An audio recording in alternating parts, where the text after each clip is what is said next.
Hello and welcome to the In the Pocket podcast. I'm Logan Martin.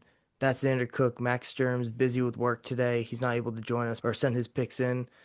Once Max turns his picks in, I'll edit that to the end of the video and attach that with everything that he chooses. So be sure to stay to the end of the video. Check out Max picks if you're interested in that. It's a very special occasion, so we wish Max was able to join us for this one.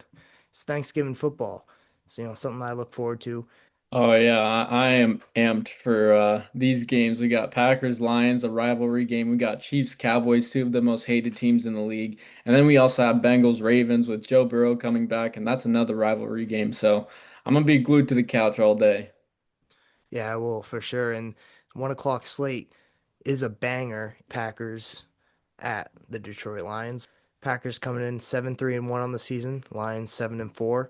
Packers 3-1-1 on the road. Lions 4-1 at home. Xander, who do you have? The spread is 3 points, 3.5 points, or excuse me, 2.5 points favored towards Detroit.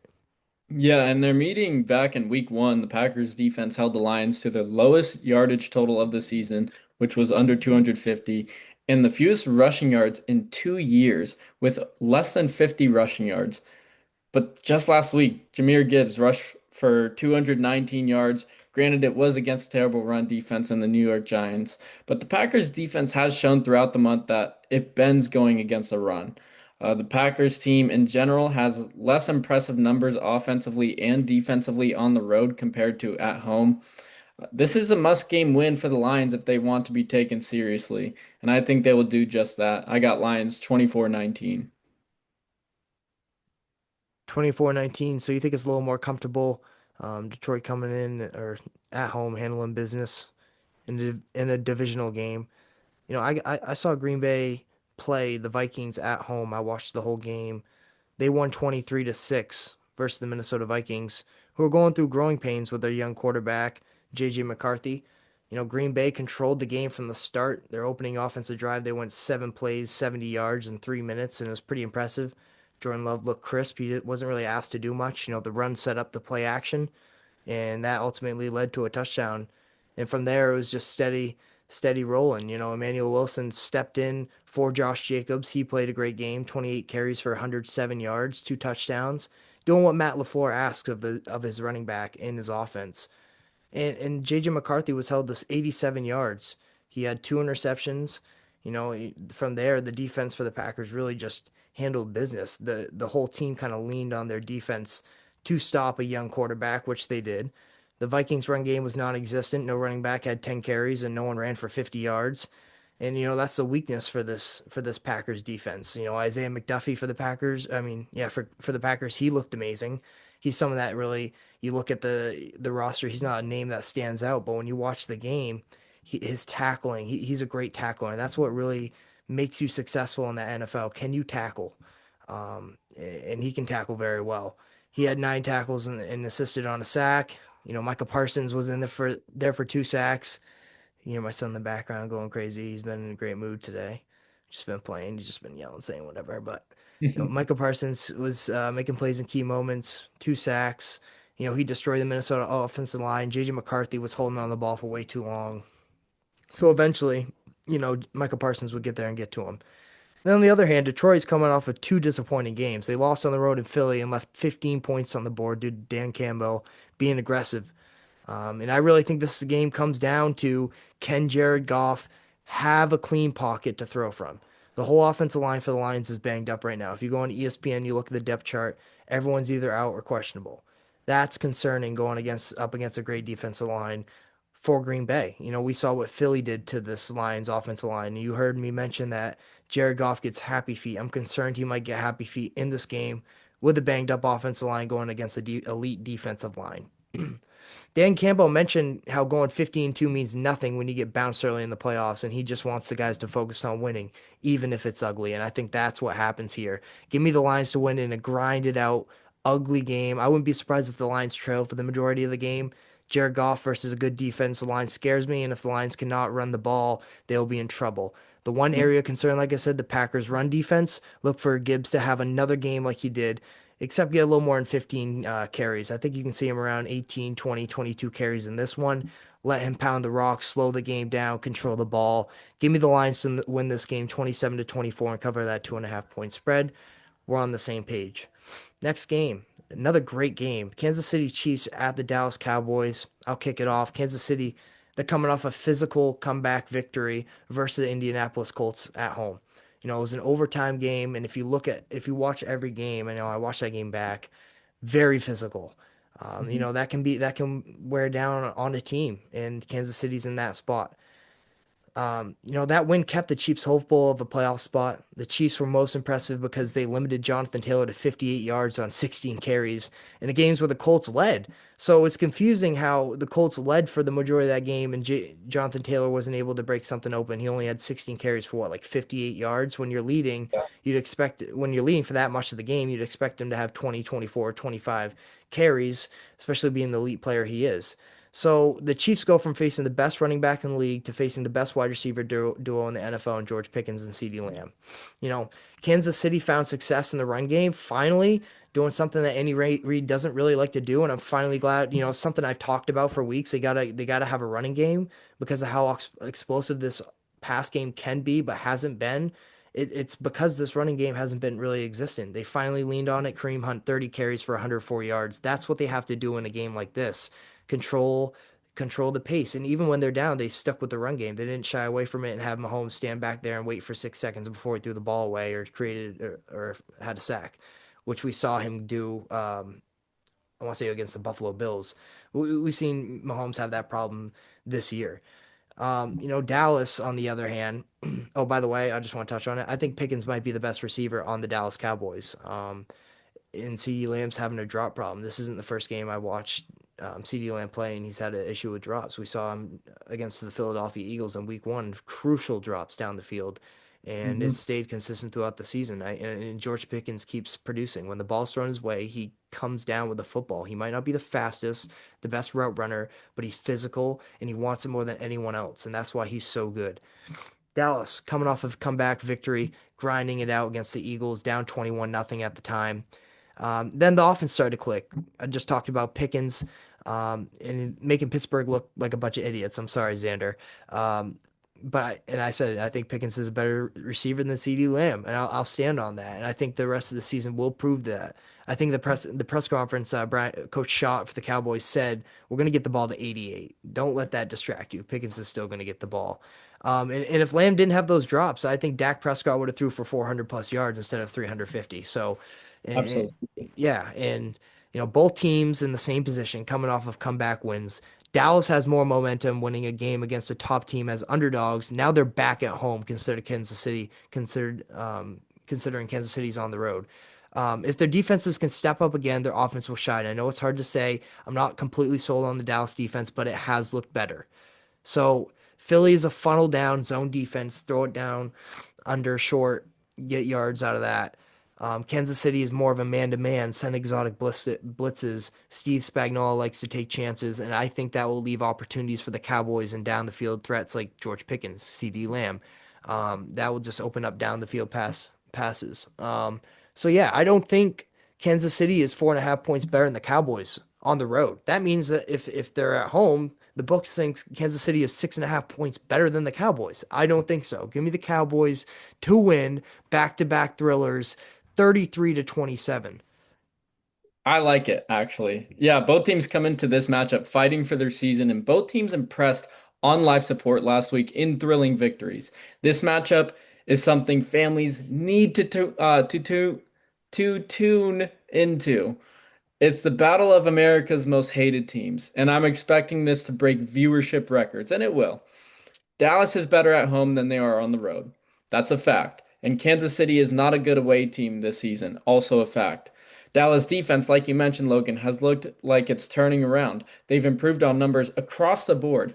Dak is playing at a high level, and Pickens has a case to be crowned as the second best receiver in the NFL at this moment. But I'm riding with Kansas City in this matchup. If there's a team with more at stake that I have full confidence in turning things around, it's Kansas City. They are still one of the teams to beat until they are eliminated. And with playoff hopes and historical streaks hanging on by a thread, I don't want to face Kansas City in November. I don't want to face them in December. I don't want to face them in January. You can sure as hell I don't want to face them in February. I like KC in this one in a thriller, 20 to 17.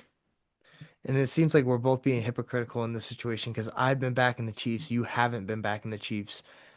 I still back the Chiefs, but 1-4 on the road this year. A lot of games last year, you look at the games that Kansas City won. A few of them, a handful of them, seem like they're at the refs' hands. Come down to the final moments, and one call, one flag, one play, one lucky play changed the whole game. And the Chiefs haven't gotten that this year. And against a team with this much firepower on offense, I think it'll be hard to keep up with. Um, and the Cowboys defense has to do just enough. If they can take away the running game, you've seen what they can do, drop 8 in coverage and just make Mahomes hold on to it. I'm not worried about the Dallas offense. I mean, Kansas City just went up against the best offense in the NFL. They had to go up against Jonathan Taylor, who's the best running back in the NFL right now. Daniel Jones is having himself a great season because of that run game. It opens up the play action game, it opens up the downfield passing, and Kansas City completely shut them out in that second half, especially the fourth quarter and in overtime. So I don't think that they're going to have much of an issue against Dallas, considering they're sort of similar to Indianapolis. I mean, I like the take. I feel I wanted to take the Chiefs, but I feel like not only is the line too much, but I feel like it's just too easy to take the Chiefs. Not because it's easy to just take the Chiefs, but it's easy to look at that 3.5 point spread and be like, oh, Kansas City has all the momentum. The books have them favored. They need to win the game. They should win the game. Let's just take Kansas City. I'm taking Dallas on a twist, saying like the defense has to step up, and a lot of weird stuff has happened in the NFL this year. A lot of non-public plays have hit, and this I don't know if Dallas is a public play or not. I really haven't looked too deep into it, but knowing that both teams have momentum, you probably think that Kansas City would be the more apt team to win this game. And I think if Kansas City is at home, they could win this game by 10 points. Mhm. And I think it being on turf, opens up the ability for both teams. I just think the pass game and the run game is clicking for Dallas. So I like your stance. I respect your stance. I feel like it's easy to go with the Chiefs, and that's kind of why I veered away from it. But and kind of going with a weird twist. I want to see some fire. I want to see some fireworks. I want to see some down the field 50-yard bombs. I want to be excited. And the Chiefs could very well do the same with Xavier Worthy and Rashee Rice. Mhm. Next game, I'll let you kick it off. Divisional game. Cincinnati Bengals in Baltimore to face the Ravens. The Ravens are favored by 7.5 points. Who do you got, man? The Bengals will be getting Joe Burrow back. And sure, that might be a spark for a little bit of confidence in the Cincinnati team. But there's just way too many issues, man. They have arguably the worst defense in NFL history, and their offensive line is terrible. Plus, they will be without Higgins in this matchup, as he's out with a concussion. Yes, they get Chase back, but having Higgins not in that game, it's also critical for the Cincinnati team. Baltimore ranks fourth in highest pressure rate the past 2 weeks, and that's horrible news for Joe Burrow with an atrocious offensive line. I don't think the Ravens come out flat offensively like they've been doing recently. I think it's this game where we legitimately have to worry about the Ravens come playoff time, and I like them in this matchup 27-17. Yeah, Joe Burrow returns. Jamar Chase returns as well. Look for Cincy to make Chase Brown more of a factor in this game, in the run and in the pass game. He's a forgotten piece in this offense, and when he does play well, this team plays better. Look for him to be a factor. Do not have huge expectations for Joe Burrow. I'll tell you that in his return. He says he wanted to play because that's just who he is as a football player. He plays if he's healthy, but I don't Mhm. think it's in the organization's best interest to be forcing Joe Burrow out there after a horrible turf toe injury that sidelined him for weeks. Usually, turf toe could be a week or two or week to week, but when it's more than 4 weeks, obviously that it gets to be concerning. So could they be forcing him out in this game? I guess we'll find out. Baltimore. Why is this team favored by 7 and more points in every single game? Like I get it, they have the guys to do it on offense and defense, but they are crawling out of a deep hole that they dug themselves months ago, and they're still a very spotty football team. They just happen to be winning these games. Like let's not forget they were down 7-0 to the Jets at one point in the game in the second quarter with like a little bit of time left. At one point, the live line was the Jets plus 4.5, and they opened as 14.5 point underdogs. Mhm. So Baltimore can't win by margin. They're spotty. Lamar's not been the same athlete after his hamstring injury. I don't know what it is. I don't know if he's lazier. I don't know if he doesn't want to be more of an athlete. Maybe he can't because of hamstring. I don't know. But his legs aren't a factor, and if his legs aren't a factor, Baltimore's not the same team. Not to mention Derrick Henry doesn't even look the same. I don't care that he's at a couple of 100 yard games. Like, it's Derrick Henry. He's gonna have one here or there, but he does not look the same running the football, and his usage doesn't isn't valued the same as it was last year. And that's just from me watching the game. So in that case, I think Cincinnati +7 is the best play on the board on Thanksgiving. I think that they lose this game by 4, and they could be in a spot to win this game. I think Joe Burrow has a chance to have a game-winning drive, but Baltimore steps up and does enough to win. 24-20, Cincinnati covers a 7.5 point spread. I think this is a really good game to end Thanksgiving. All right, Logan Zander checking in with you guys from the news studio. Sorry I couldn't be there tonight due to calls. Anyway, we're going to go through this list of games, and I'll go through them pretty quickly. First off, start with the Thanksgiving slate with Green Bay versus Detroit. Detroit 2.5 favorites. I've got Detroit winning this game 31-27, so just barely getting that 4 points needed in order to beat the spread. I think Detroit's just the better team. Kansas City versus Dallas. I got KC in this game. I could see it being high scoring, but I also see Kansas City's defense and how well they've played over the last few games, with the exception of Buffalo. So I'm going to take them to win 28-20. Moving on to Cincinnati and Baltimore, the final game of the Thanksgiving slate. I've got Baltimore winning this one 21-17. I think it'll be closer. It's a divisional matchup. Potentially Joe Burrow being back and Jamar Chase will be back.